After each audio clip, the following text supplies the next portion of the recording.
entonces a arrancar desde donde habíamos dejado ayer. Ayer habíamos arrancado con la selección natural, habíamos empezado a ver el efecto de la selección natural en el fenotipo, habíamos empezado a ver que la selección natural favorecía los polimorfismos, que eran estas variantes que existían en la población, como por ejemplo el tema de los caracoles. Lo que vamos a ver ahora son los tipos de selección natural. No hay un solo tipo de selección natural, sino que en realidad lo podemos clasificar en 5 categorías. Fíjense que esas categorías son normalizadora, disruptiva y direccional. Esa es una clasificación. En este caso tengo en cuenta cómo afecta la variabilidad de la característica. Dependiente de la frecuencia, es otra manera de clasificarla. En este caso está relacionada con la cantidad de individuos o la proporción relativa de un fenotipo. Y la selección sexual, que en este caso está más relacionado con la búsqueda de la pareja para reproducirse. Ya les vamos a ver. Empezamos con la selección normalizadora. La selección normalizadora es aquella que favorece el crecimiento de individuos con una característica intermedia y desfavorece individuos que tienen características extremas. Es decir, que considera que los individuos que tienen un fenotipo intermedio son más aptos. Entonces, como son más aptos, se reproducen más. Les doy un ejemplo. En los estorninos, que son los pájaros, la cantidad de huevos que ponen, la nidada, está regulado por esta selección normalizadora. Por ejemplo, cuando los estorninos ponen entre 1 y 4 huevos, es como el óptimo. Todos se pueden alimentar, todos crecen. Cuando se pone menos de esa cantidad, no se favorece porque algunos pueden morir. Y cuando se pone más de esa cantidad, tampoco se favorece porque no alcanza el alimento. Entonces, el óptimo es que la nidada tenga un tamaño de entre 1 y 4 huevos. Entonces, estimulo las características intermedias. Lo mismo pasa con los bebés al nacer, sobre todo en zonas con elevada pobreza o antes del siglo XX. Todos los bebés nacían con un peso entre 2,5 kilos y 3,5 kilos, aprox. ¿Por qué? Todos los bebés que eran muy pequeños no tenían capacidad de sobrevivir, se morían. Y todos los bebés que eran demasiado grandes era riesgoso, no solamente para el bebé, sino también para la madre en el momento del parto. Entonces, se incrementaba el peso o el incremento, el número de individuos que pesaban entre 2 kilos y 3 kilos, 2,5 kilos y 3,5 kilos. Es decir, el peso medio. Hoy en día sabemos que con el avance de la ciencia, un bebé de 1 kilo, de 800 gramos, de 500 gramos, puede sobrevivir, siempre y cuando pueda acceder a la medicina. Yo tengo, por ejemplo, siempre cuento el ejemplo de mi mejor amiga, que por un problema tuvo un bebé de 500 gramos y el bebé sobrevivió. Entonces, ¿qué es lo que ocurre? Esto de que yo les digo de antes del siglo XX, es porque antes del siglo XX no había la medicina que tenemos ahora, y en las zonas que hay mucha pobreza tampoco hay acceso fácil a la medicina. Entonces, si los bebés pesan muy poco, también se mueren. ¿Sí? En zonas de mucha pobreza, un bebé de 1 kilo se muere. No pensemos en nosotros que tenemos acceso a la salud, que tenemos hospitales. Piensen en un lugar de mucha pobreza. Un bebé de 1 kilo se muere. Entonces, en esos casos, la selección es normalizadora, es decir, estimulo el nacimiento de bebés con un peso intermedio. Y tienen menos probabilidad de sobrevivir los individuos que tienen el peso muy bajo o el peso muy alto. ¿Se entiende? Sí, profe. Bien. Sí, profe. Vamos con la selección disruptiva. Esta es todo lo contrario. Estimula el crecimiento de individuos con características bien extremas. Es decir, provoca el incremento de los individuos con características extremas. Fíjense la zona de la curva. ¿Estos son los que tienen características intermedias? No. Estimula el crecimiento de individuos con características extremas. Mediante esta selección natural, si estos dos individuos, estos dos grupos de individuos empiezan a evolucionar y empiezan a diferenciarse tanto, pueden llegar a formar dos especies totalmente distintas. Ya lo vamos a ver el lunes, que es el proceso de especiación. Entonces puede que estos dos grupos se diferencien tanto que terminen formando dos especies nuevas. Les doy un ejemplo. En el salmón plateado, un salmón, las hembras aproximadamente alcanzan la madurez sexual a los 3 años. Entonces depositan los huevos. Los machos alcanzan la madurez sexual entre los 2 y 3 años.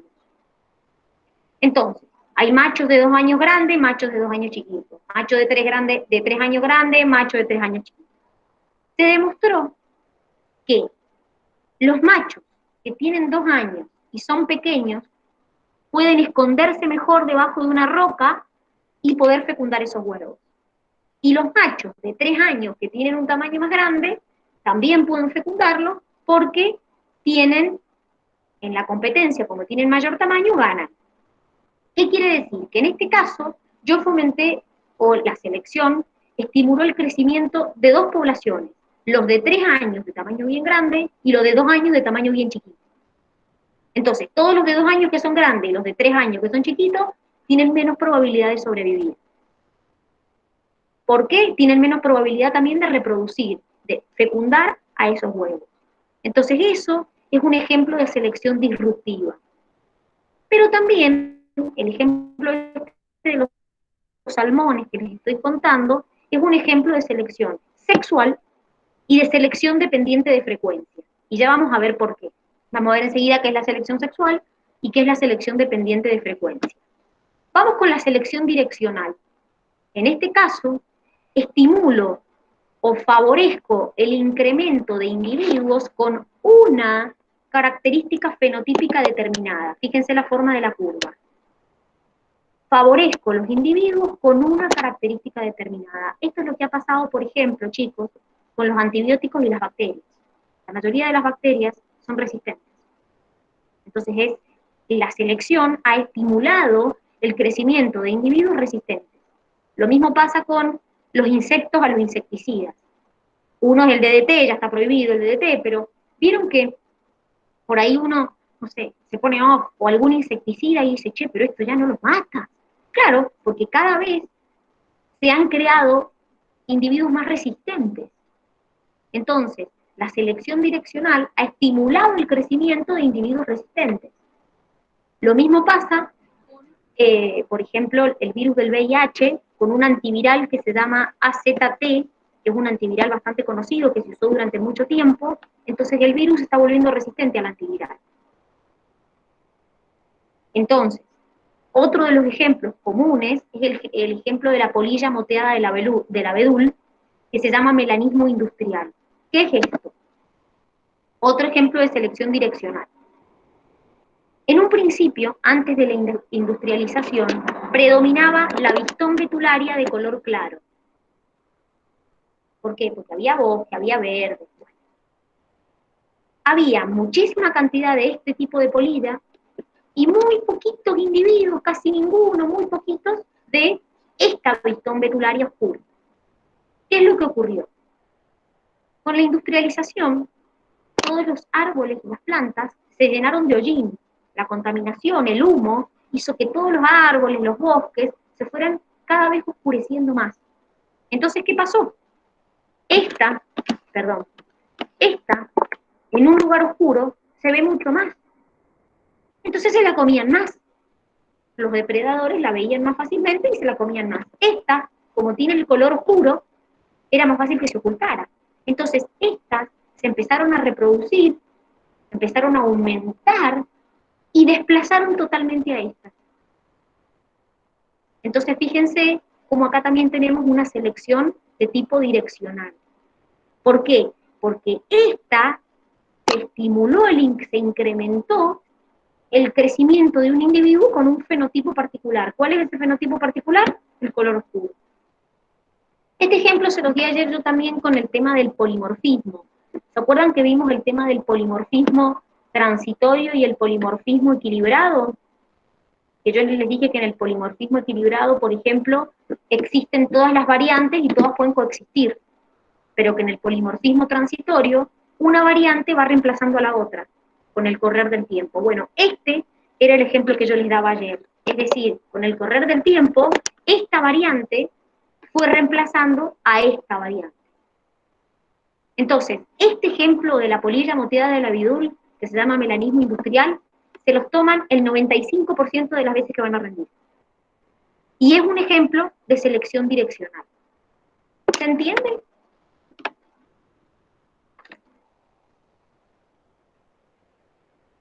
Sí. Bien, perfecto. Entonces, fíjense que acá tenemos comparadas las tres tipos de selección. La normalizadora, que estimulo los individuos con características intermedias, la disruptiva, que estimulo individuos con características extremas, muy chiquito, muy grande, y la direccional, que estimula a los individuos con una característica, como pasó con la polilla moteada del abedul, los desinfectantes, con los antibióticos con las bacterias, los insecticidas con los insectos. Vamos a otro tipo de selección, que es la selección dependiente de frecuencia. Se llama dependiente de frecuencia, quiere decir que depende de la frecuencia. ¿De la frecuencia de qué? De la frecuencia de individuos. ¿Qué quiere decir esto? Este tipo de selección hace como el efecto contrario. Es decir, cuando un fenotipo es más común, trata de disminuir la cantidad de individuos. Cuando un fenotipo es menos común, trata de incrementar la cantidad de individuos con esa característica. Entonces, por ejemplo, esto pasa con los depredadores y las presas. Es decir, cuando hay una presa muy llamativa, muy vistosa, muy abundante, los depredadores van pa, y se la comen. Y por ahí la otra presa que tiene una característica fenotípica que no es tan común y hay menos, empiezan a aumentar. Entonces, la selección dependiente de frecuencia hace como el efecto contrario. Cuando en una población tengo individuos con una característica y hay muchos individuos, eso lo que ocurre es que se disminuye ese tipo de individuos. Y aquellos que tienen una característica poco común, que son pocos, aumento la cantidad de esos individuos. Por eso, el tema de los salmones también es un ejemplo de dependiente de frecuencia. ¿Por qué? Porque fíjense que yo aumento los tipos de individuos de 3 años grandes y de 2 años pequeños. Entonces, estimulo el crecimiento de un grupo que tenían poca frecuencia. Entonces, este es un ejemplo donde la selección natural no selecciona por una característica como a la otra intermedia o características extremas, sino por la cantidad de individuos que hay. Entonces, cuando tengo mucha cantidad, mucha frecuencia de un individuo en particular, ¿sí? Disminuyo su frecuencia. Y cuando tengo poca frecuencia de un individuo, aumento su frecuencia. ¿Se entiende?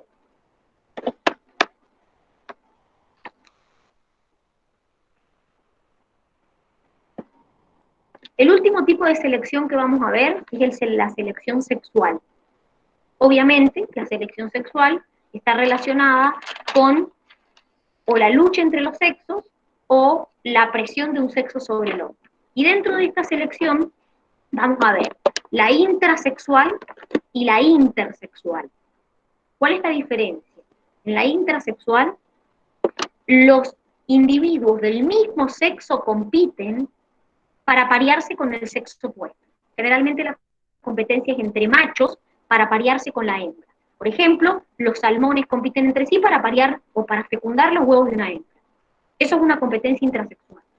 También lo vimos ayer con el ejemplo de los elefantes marinos, que un macho tenía un harén de hembras, entonces muchas veces los machos compiten entre sí para fecundar a las hembras. Eso es una competencia intrasexual, entre individuos del mismo sexo para parearse con el sexo opuesto. En cambio, la selección intersexual es cuando hay un sexo que ejerce una presión selectiva en los del sexo opuesto.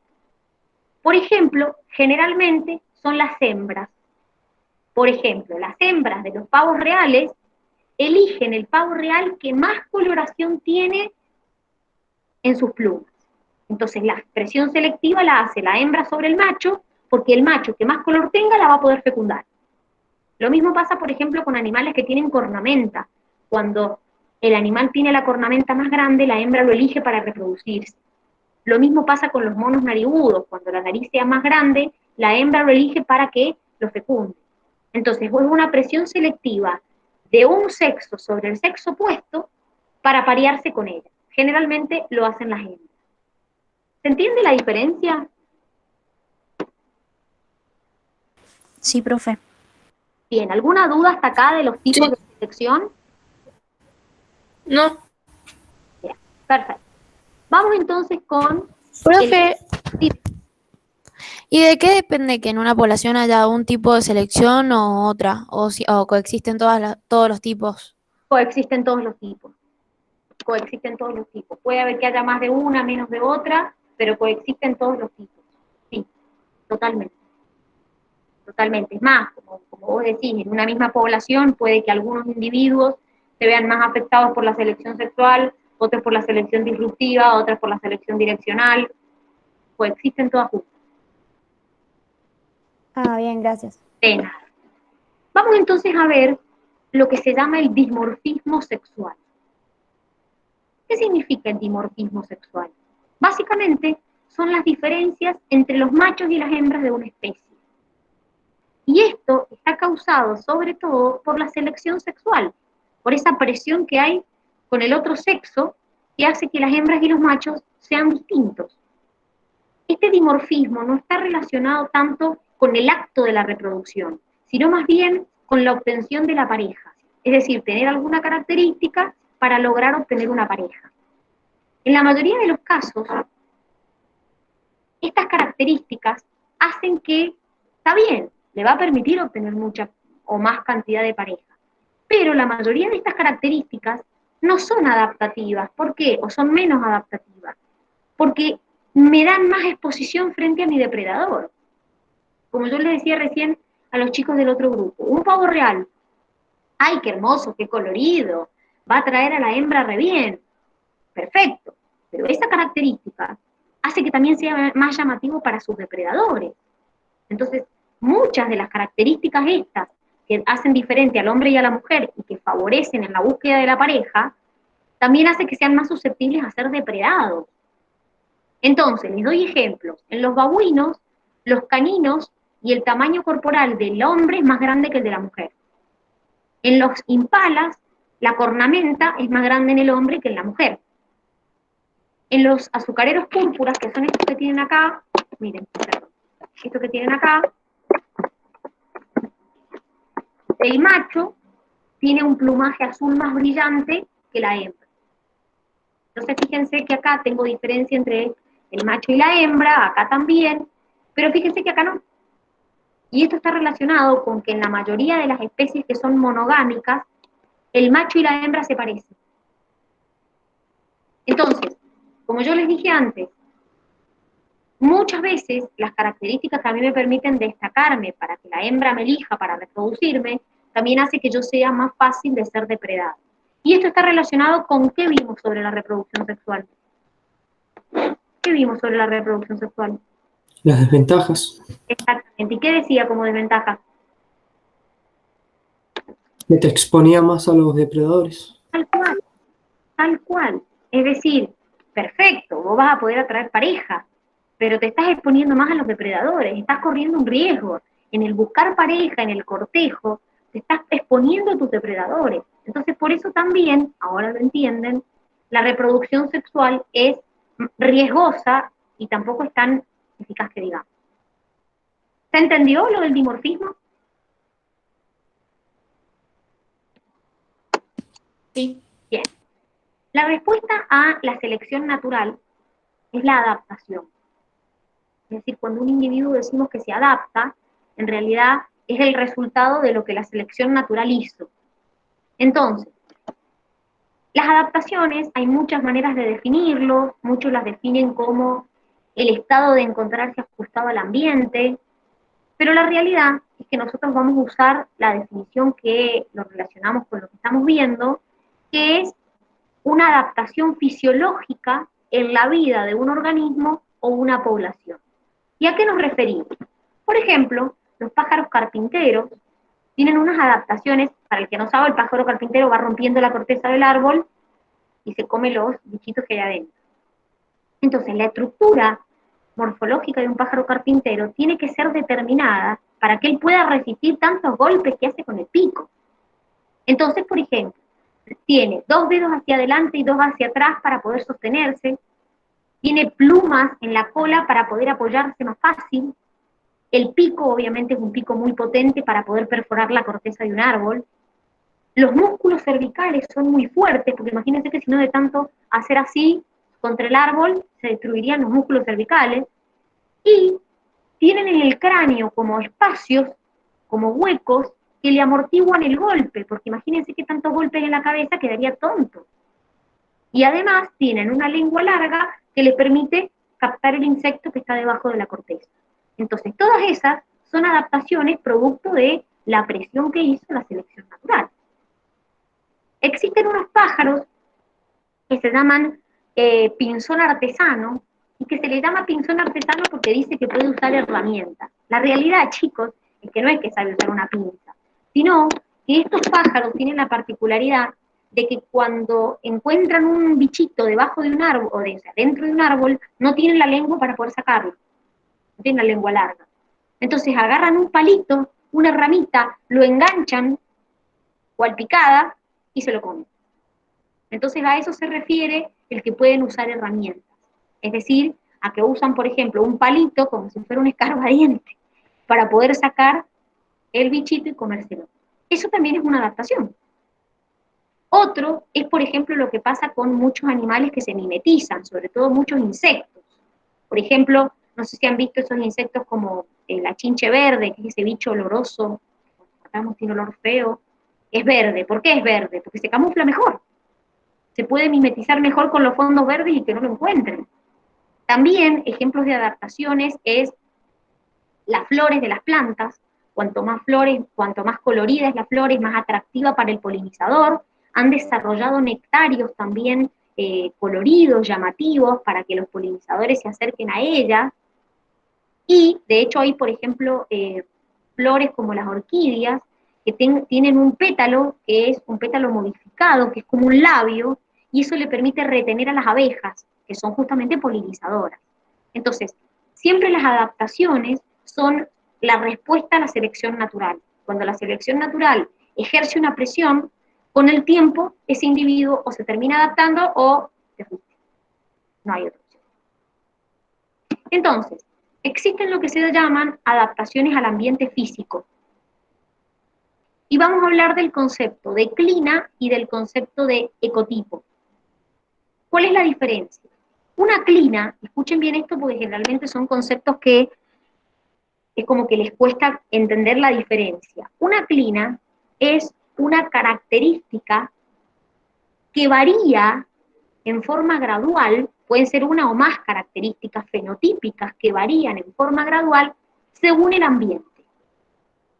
Por ejemplo, las orejas y la cola en los mamíferos es más larga, o las orejas más grandes, en las zonas más cálidas. Y las orejas en el mamífero son más chicas en las zonas más frías. Es una característica fenotípica que varía según un gradiente ambiental. ¿Se entiende? ¿Lo que es una clina? Sí. Bien. Ahora, ¿qué es un ecotipo? El ecotipo es cada uno de esos grupos de especies que, como ocupan distintos hábitats, tienen fenotipos diferentes. Es decir, al ocupar distintos hábitats, yo tengo fenotipos distintos y formo grupos. Esos grupos se llaman ecotipos. Por ejemplo, el de la potentilia glandulosa, que es la planta de la frutilla. Se hizo un experimento donde se cultivó potentilia glandulosa, que es la planta de la frutilla, a distintas altitudes, es decir, a distintas alturas. Entonces, ¿qué se demostró? Que los ecotipos eran distintos, según la altura donde estaba, y que con el tiempo, las diferencias genéticas que tenía la planta pasaron al grupo que vivía con ella en ese mismo ambiente. Entonces yo acá veo distintos ecotipos. ¿Qué quiere decir? tengo un ecotipo de las plantas que viven a esta altitud, un ecotipo de las que viven a esta, un ecotipo de las que viven acá, un ecotipo de las que viven acá. Fíjense cómo tenemos en el océano, en la cordillera, en un valle, en una sierra. Cultivaron distintas plantas de potentilla glandulosa a distinta altura, y fíjense, a distinta altitud, perdón, fíjense cómo las plantas eran diferentes. Estas eran más largas, estas eran más chiquitas. Quiere decir que formaron ecotipos distintos por el lugar donde se encontraban, y fenotípicamente eran distintos. ¿Se entiende la diferencia entre la clina y el ecotipo? ¿O no? Sí, profe. Bien, perfecto.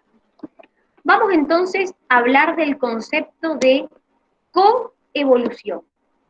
Yo ya se los mencioné con anticipación a este concepto. De hecho, ayer, cuando vimos, no sé si se acuerdan, las teorías que explicaban por qué se mantenía aún la reproducción sexual, estaba Padrino de Boda, Reina Enmarañada, Reina Roja, bueno, había una que nos hablaba del concepto de coevolución. Bueno, ¿qué significa coevolucionar? Coevolución significa que hay dos o más especies que, debido a la presión selectiva que ejerce esta sobre esta y esta sobre esta, tienen una relación tan estrecha que evolucionan juntas. Por eso se llama coevolución. Son dos o más especies que evolucionan a la par porque una ejerce una presión selectiva sobre la otra y esta sobre la otra. Uno de los ejemplos, se los acabo de decir antes, es el tema de las plantas y los polinizadores. Es decir, el polinizador necesita néctar y la planta necesita que la polinicen. Entonces, ¿qué hizo la planta? Desarrolló colores más atractivos, nectarios más fáciles de llegar. Entonces, así el polinizador evoluciona para poder sacar el néctar y la planta evolucionó para ser más atractiva para los polinizadores. Entonces, hay una coevolución entre ambos. Otro ejemplo es lo que pasa con las plantas que tienen savia amarga, como bencetósigos, y depredadores. ¿Qué significa esto? Hay plantas que tienen una savia que es venenosa y que tiene sabor amargo. Entonces todos los individuos que se la comían se morían. Se la comían, se morían. Hasta que la oruga de la mariposa monarca desarrolló enzimas que le permitían comer esa planta y no morirse. Y ese sabor amargo se iba acumulando en su cuerpo, e incluso cuando la oruga se transformaba en mariposa, todavía tenía ese sabor amargo. Entonces ahí vemos una coevolución entre la planta y la oruga de la mariposa monarca. Entonces, ¿qué es lo que pasa? La mariposa monarca tiene un sabor amargo, es decir, tiene mal sabor y es venenosa, porque el veneno que tiene la planta, de hecho, lo empezaban a acumular. Entonces ahí vemos un ejemplo de coevolución. Entonces, hay lo que se llaman interacciones interespecíficas. Por ejemplo, dentro de la coevolución, encontramos lo que se llaman los mimetismos. ¿Vieron que por ahí dicen, ay, se mimetizó con tal cosa? Se mimetizó, bueno. El mimetismo existe, el mimetismo verdadero y el falso mimetismo. El mimetismo verdadero es lo que se llama mimetismo mulleriano. ¿Qué quiere decir esto? Especies que no están emparentadas se parecen entre sí en sus características preventivas. No están emparentadas, pero se parecen entre sí. Por ejemplo, la coloración de insectos como las mariposas monarcas para advertir que son depredadores de mal sabor y que son venenosos. O la coloración de la avispa común, cavadora, y la abeja antidina, que advierte al depredador que tiene aguijón y que tiene veneno. Ahora, existe lo que se llama un falso mimetismo. ¿Qué quiere decir esto? Hay insectos que son más vivos y que se parecen, es un mimetismo engañoso se le llama. ¿Por qué? Porque una especie tiene una característica fenotípica externa que es similar a una especie peligrosa. Entonces la usa para espantar al depredador. Les doy un ejemplo. La mariposa virrey imita a la mariposa monarca. La mariposa monarca tiene mal sabor y tiene veneno, pero la mariposa virrey no. ¿Sí? Otra, la mosca sírfida y la mariposa alclae imita a la avispa, pero ella no tiene ni veneno, ni tampoco tiene aguijón. Entonces son especies que se parecen a otras que son peligrosas y que lo usan a eso para defenderse del depredador, a pesar de que ellos no tengan esa característica. Miren, para que se entienda mejor. Esto que tienen acá esto es un huevo de la mariposa monarca, ¿sí? Está adherido al bencetósigo, que es esta planta. Cuando sale del huevo, la larvita se alimenta del bencetósigo. Entonces, ¿qué pasa? Comienza a comer el compuesto tóxico, pero no lo mata, porque lo que acabamos de decir, coevolucionó. Entonces, va comiendo esa sustancia tóxica, le da sabor amargo, la hace venenosa, pero a ella no lo mata. Y lo que tienen acá, que para mí a simple vista son idénticas, pueden encontrar algunas diferencias, lo que tienen ahí es, esto que tienen acá, es la mariposa verdadera, la mariposa monarca verdadera. Es venenosa y tiene un sabor desagradable. ¿Sí? Fíjense la coloración anaranjada, con los bordes negros, con los puntos blancos. Como tiene esta coloración, le advierte al depredador que tiene veneno y que tiene mal sabor. Esto que tienen acá es la mariposa virrey.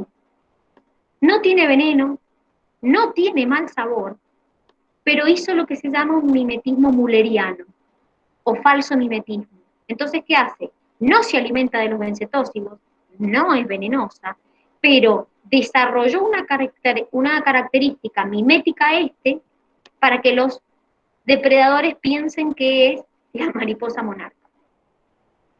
Entonces, de esa manera, piensan que tiene veneno y piensan que es amarga y no se la comen. Pero no es la verdadera mariposa monarca. Esta es la mariposa virrey. ¿Se entiende lo que se llama el falso mimetismo? Sí, profe. Profe, igual, por ejemplo, ¿quién las depreda entonces? ¿O se van muriendo solas? No, hay organismos que, es decir, por más que ellas tengan un sabor amargo y que sean venenosas, hay organismos que igual las depredan. Lo que pasa es que al advertir al depredador es como que disminuís la tasa de depredación, pero igual obviamente las depredan. Dime. ¿Por qué se dice que, o sea, que la oruga ha coevolucionado comiendo una planta con Porque veneno? Si no es que ella nada más ha evolucionado. no, porque lo que ocurre es que la planta esta, vos pensás que cuando yo hablo de una coevolución, hablo que la planta, por ejemplo, tenía una determinada característica que era el veneno. Entonces, como tenía una determinada característica que era el veneno, nadie se la podía consumir, nadie la podía comer. Hasta que alguien desarrollara algún mecanismo para que no lo mate. Pero tampoco sería bueno que nadie se coma la planta. Volvemos a lo mismo, acordate que las depredaciones son necesarias. Entonces, la planta tiene ese veneno que desarrolló para que no se lo coman, pero a su vez, la oruga desarrolló enzimas para poder comerse esa planta y no envenenarse. Entonces, la planta evoluciona porque tiene esa savia amarga que hace que no se la coman. Y la oruga evoluciona porque desarrolló enzimas para poder comerse la planta y no morirse. Entonces, los dos coevolucionan. ¿Se entiende, Martín? Sí, sí, lo entendí. Bien, perfecto. Miren, el otro ejemplo que les di respecto a las avispas y las abejas. Fíjense, esto es una avispa. ¿Sí? Miren sus miméticos. Esta es la avispa cavadora, esta se llama avispa mosárida, y esta es la abeja andina. Todos son mimetismos mullerianos. ¿Qué quiere decir? Todos tienen aguijón, todos son venenosos. Todos estos cuatro. Son mimetismos verdaderos. Che, me parezco al otro porque también tengo aguijón y también soy venenoso. Ahora, esto que tienen acá, la E, la F y esta, esto es una mosca. Se llama mosca sírfida. Esto se llama mariposa alchae. Y esto es un coleóptero. Todos tienen un mimetismo con esta, pero ninguno de estos es venenoso ni tiene aguijón. Entonces todos estos tienen lo que se llama un mimetismo batesiano. Es un falso mimetismo. Se parecen fenotípicamente a estas, pero estas no tienen aguijón y no tienen veneno. ¿Se entendió lo del mimetismo?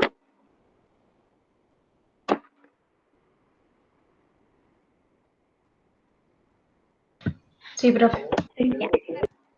Vamos entonces ahora a hablar un poquito de lo siguiente. Como nosotros hemos venido hablando hasta acá, desde que empezamos el evolución, hemos hablado siempre de Darwin, hemos hablado de la selección natural, hemos hablado de las adaptaciones. Recuerden que para los panseleccionistas, la selección natural influye o ejerce un efecto sobre una población y toda característica de un individuo es una adaptación. Esa es como la idea que se mantenía, que incluso hasta Darwin la mantenía. Es decir, toda característica de un individuo es adaptación y viene de la selección natural.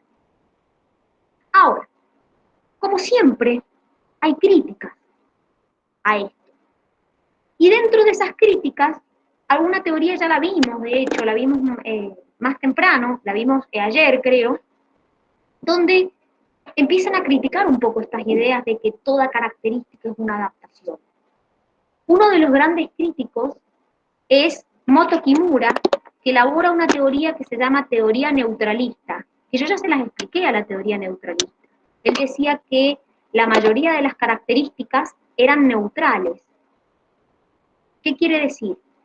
Que no me hace más apto o menos apto, sino que son neutras. Entonces, él decía que cuando las características son neutras, no están reguladas por la selección natural, sino por el azar. Y entonces, esa variabilidad de los individuos viene de mutaciones y de la pérdida por deriva genética. Entonces, la teoría neutralista viene de neutra, porque ellos decían que la mayoría de las características eran neutras, no te hacían ni más apto ni menos apto. Esta teoría neutralista la defiende Moto Kimura. Además, hay otros individuos que defienden esto de, che, mirá, no toda característica es una adaptación. Por ejemplo, decían que, ¿por qué había que considerar que toda característica de un organismo tiene una función o un propósito? Ellos decían que hay características de los organismos que podían ser consecuencia de las restricciones que impone su desarrollo y no debería ser interpretado como una adaptación. Es decir, en criollo, no toda característica es una adaptación, decían ellos. Entonces, a los críticos, o los que criticaban estas ideas de la selección natural, estas ideas de todo es una adaptación, decía que la selección natural hace lo que puede y no lo que quiere. ¿Por qué? Porque ellos consideraban que la selección natural tenía limitaciones. Por ejemplo, yo puedo decir que la selección natural afecta a los genes, pero los genes cambian dentro de ciertos límites. No puedo cambiar los genes en forma ilimitada. Los cambios también están limitados por patrones de desarrollo del individuo propio. Y además, esas posibilidades de cambio están acotadas a limitaciones en la estructura del organismo. Les doy un ejemplo. Si la selección natural que hiciera cambiar el tamaño de las conchas de los caracoles, no solamente tendría que pensar en cambiar el tamaño, sino también pensar en el material con que voy a hacer esas conchas, porque al ser más grande necesito un material más resistente.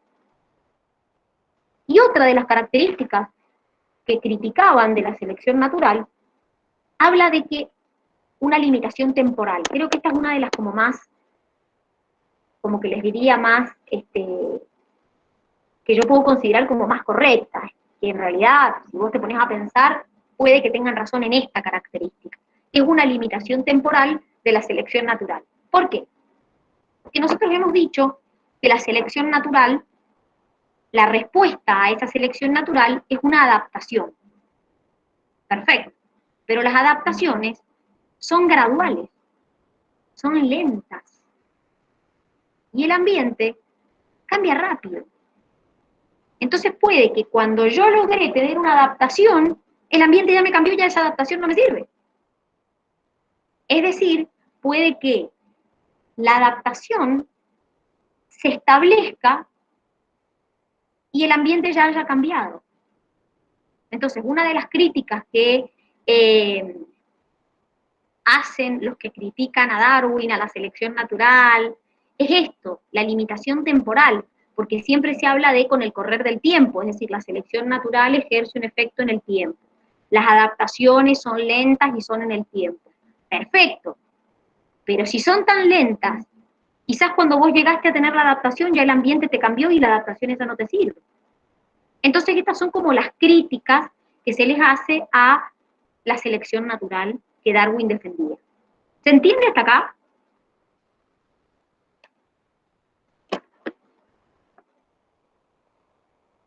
¿Se entiende?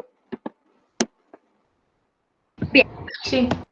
Entonces, hay una idea como muy errónea de la selección natural, o una mirada equivocada, donde se cree que la selección natural es perfeccionista, es decir, como que va perfeccionando a los individuos de una población. Y la realidad es que está lejos de ser perfeccionista, ¿sí? La evolución, por eso la clase dice, la evolución muy lejos de operar como un delicado ingeniero que diseña y construye cada especie a partir de materiales óptimos, parece un zapatero que pone parches sobre estructuras o funciones preexistentes. En criollo quiere decir que no es que la selección natural tiene un plan ingenioso para cada vez crear individuos más perfectos, más óptimos, sino que lo que va haciendo es como remendando, ordenando ciertas estructuras o ciertas funciones que ya existen en una población. Entonces, es como que antes había como una idea muy, muy errónea, diríamos, de lo que es la selección natural en sí. Ahora, perfecto. Como yo les dije, el panseleccionismo son aquellos que piensan que toda característica es una adaptación. Vinieron las críticas, como les dije yo, no toda característica es una adaptación, pero ellos dan explicaciones alternativas. Es decir, no niegan la adaptación, ellos consideran que existen adaptaciones, pero buscan explicaciones alternativas a las características. Es decir, bueno, dale, no toda característica es una adaptación. ¿Y qué puede ser si no? Entonces, por ejemplo, ellos decían que algunas características de los individuos se fijan por azar, es decir, se fijan por un proceso de deriva genética. Entonces eso no tendría nada que ver con la selección. Segundo, consideran que hay variaciones en los individuos que se ajustan al medio, pero que no tienen nada que ver con los genes. Otra, ellos dicen que hay características de los individuos que se consideran alometrías. ¿Qué es por definición una alometría? Se las defino y después les doy un ejemplo. Es el crecimiento diferencial de alguna parte del cuerpo durante el desarrollo del embrión que modifica sus proporciones. Es decir, que hay un crecimiento diferencial en distintas estructuras del cuerpo. Eso lo considero una alometría. Por ejemplo, en el ser humano, acá tienen un ejemplo de alometría con peces, pero por ejemplo, en el ser humano, los brazos y las piernas crecen a una tasa mayor que lo que es el torso y la cabeza. Por eso nosotros de niños y de adultos tenemos claramente una distinta morfología. Y lo que principalmente nos crece son las piernas y los brazos. Si la cabeza y el torso creciera al mismo ritmo que lo hacen las piernas y los brazos, seríamos deformes.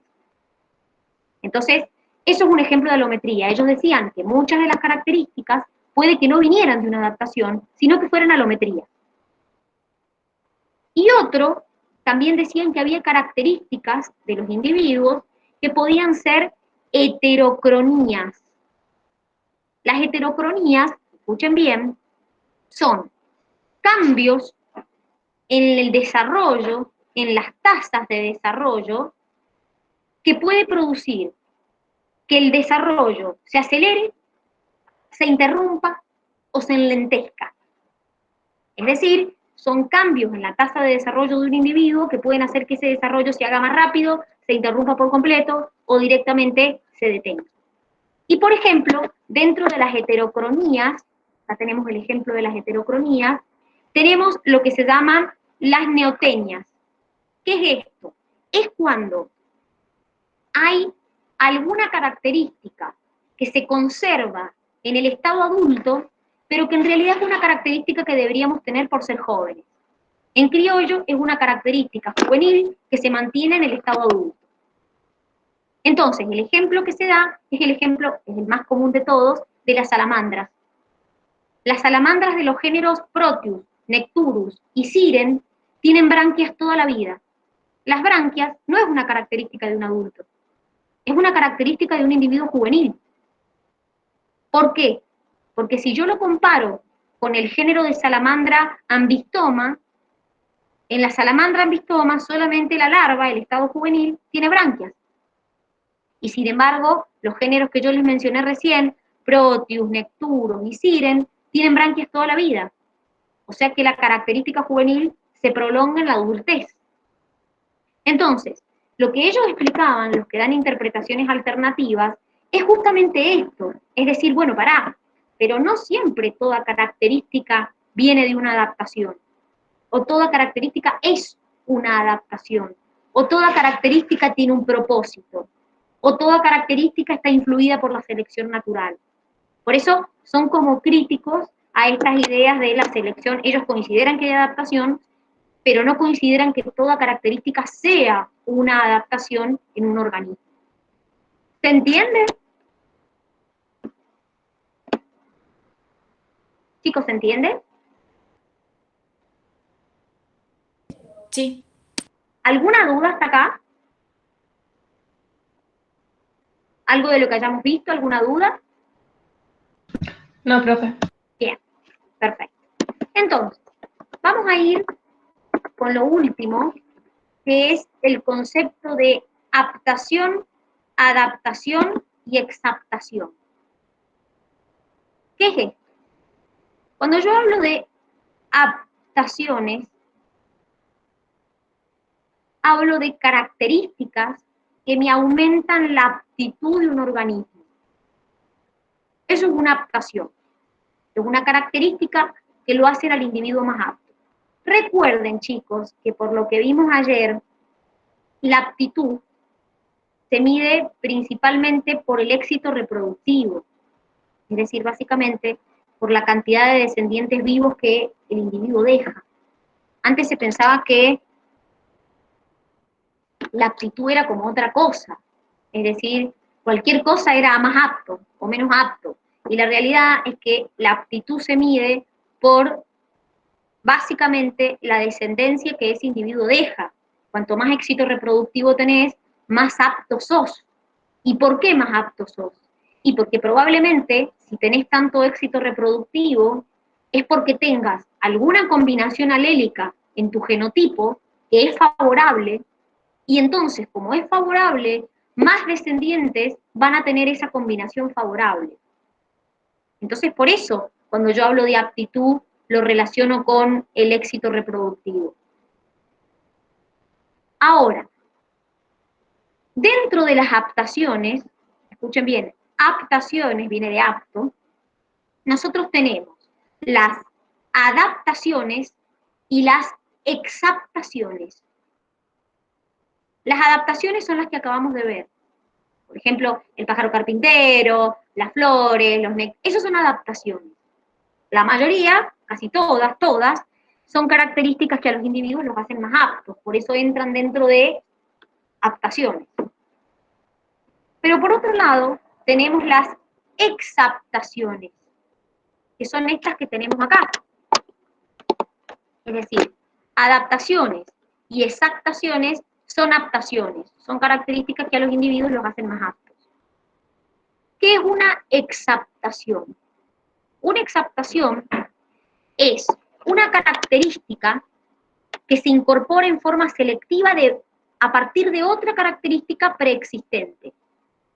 Y puede ser modelada por la selección natural para una función diferente a la que había. En criollo, es una característica que se incorpora en forma selectiva de otra que ya tenía y que quizás gracias a la selección natural, ahora esa característica cumple una función distinta a la que tenía previamente. Les doy un ejemplo. En las aves, las plumas al principio servían para regular su temperatura, pero las aves son termorreguladoras. Entonces, las plumas en un principio cumplían la función de mantener la temperatura. Con el correr del tiempo, gracias a la selección natural, estas plumas ahora lo que hacen es intervenir principalmente en el vuelo. Otro ejemplo, los peces tienen lo que se llama una vejiga natatoria. Es una vejiga, es una estructura que les permite flotar. Bueno, se cree que antes esta vejiga natatoria, por la estructura que tiene, por la forma que tiene, cumplía la función como de un pulmón auxiliar y permitía la respiración auxiliar. ¿Qué quiere decir? Es una característica que en un principio cumplía una forma determinada, una función determinada, y que producto de la selección natural ha sido modelada esa característica y ahora tiene una función diferente. Esos son exaptaciones. ¿Se entiende lo que es una exaptación?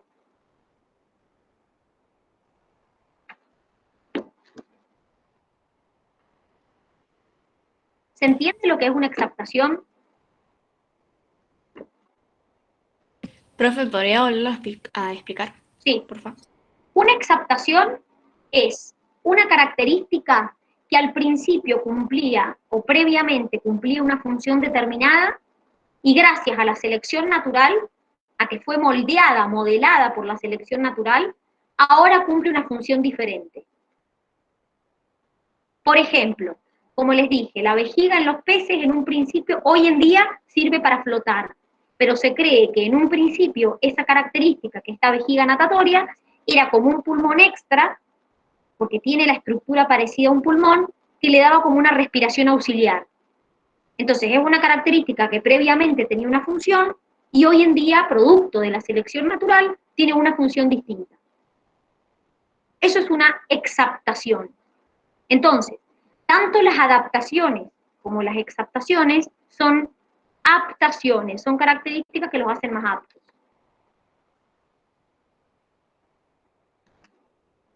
¿Se entendió mejor ahí lo que es una exaptación? Sí. Perfecto.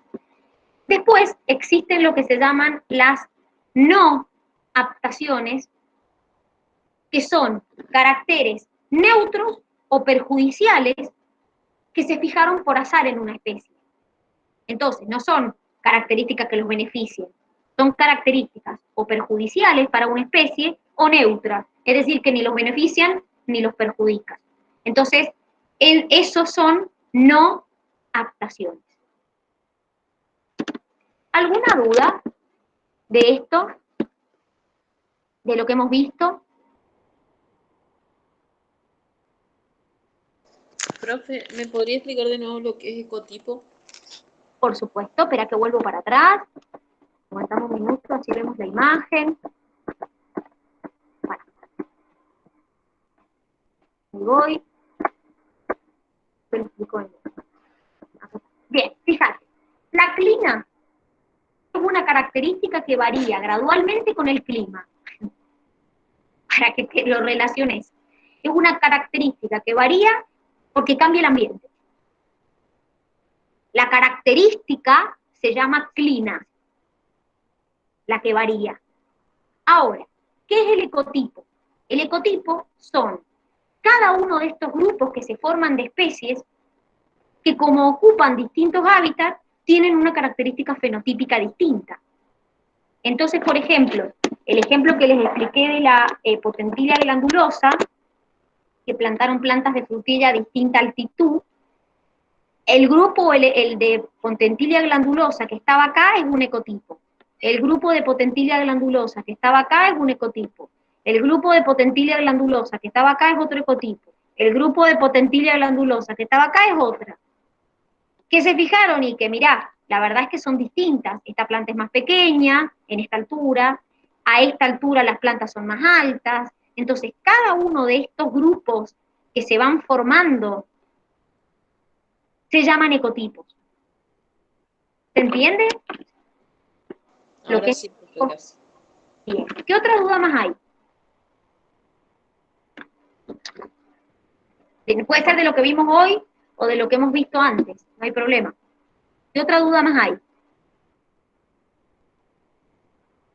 Profe, yo no terminé de entender bien qué es el banco enmarañado. Ah, la teoría del banco enmarañado. Es una... Ajá.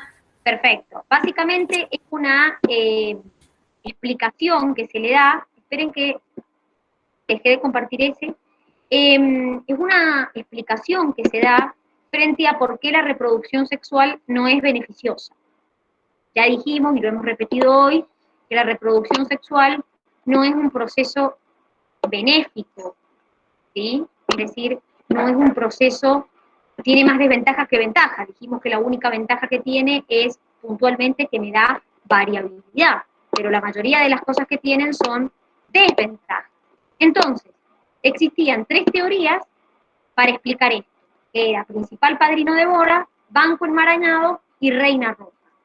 El banco enmarañado es el que te dice que, como el ambiente es muy diverso, es muy variado, al ser variado, hay distintas oportunidades.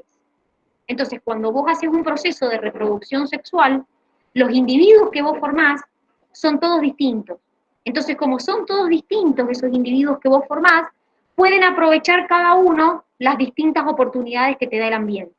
Si todos tus individuos fueran iguales, todos irían a lo mismo, que es un poco el ejemplo que yo les di ayer. Si yo vivo en un pueblo y tengo 8 hijos y todos son médicos, claramente van a competir entre ellos. Entonces, el ambiente es tan diverso que te da muchas oportunidades distintas.